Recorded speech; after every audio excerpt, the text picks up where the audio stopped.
Brought to you by Penguin.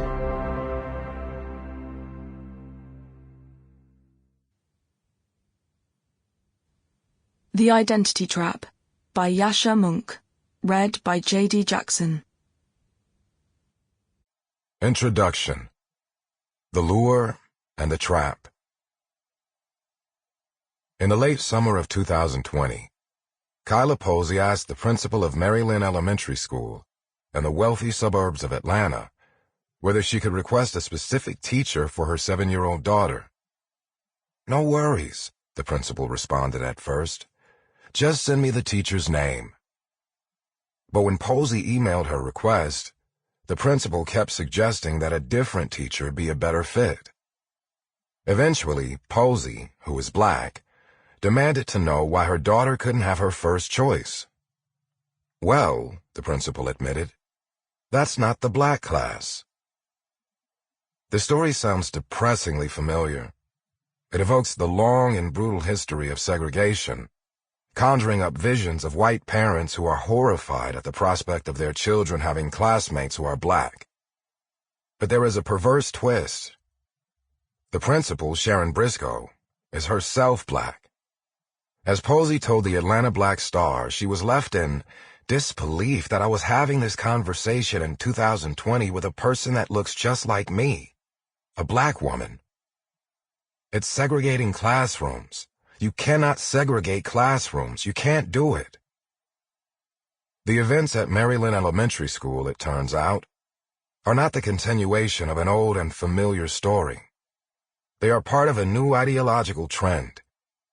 In a growing number of schools all across America, educators who believe themselves to be fighting for racial justice are separating children from each other on the basis of their skin color. Some public schools have started segregating particular subjects. Evanston Township High School in the suburbs of Chicago now offers calculus classes reserved for students who identify as black. Many more are embracing race-segregated affinity groups. A school district in Wellesley, Massachusetts, for example, recently hosted a healing space for Asian and Asian American students. As an emailed invitation emphasized, this is a safe space for our Asian/Asian American and students of color, not for students who identify only as white. The 14th Amendment and the Supreme Court's landmark ruling in Brown v. Board of Education established narrow limits on the extent to which state institutions can discriminate between citizens on the basis of their skin color. As a result, the adoption of racially segregated classrooms and safe spaces at public schools has inspired legal challenges and even a federal investigation. But what happened in Atlanta, Evanston, and Wellesley has long since become common practice in private schools, which are subject to less stringent restrictions. At some of America's most elite schools, from Boston to Los Angeles, teachers now routinely divide students into different groups based on their race or ethnicity. In many cases, such groups are effectively mandatory. In some, students are so young that their teachers need to tell them which group to join. At Gordon, a storied private school in Rhode Island, teachers start to divide children into affinity groups, which meet every week and are divided by race, in kindergarten.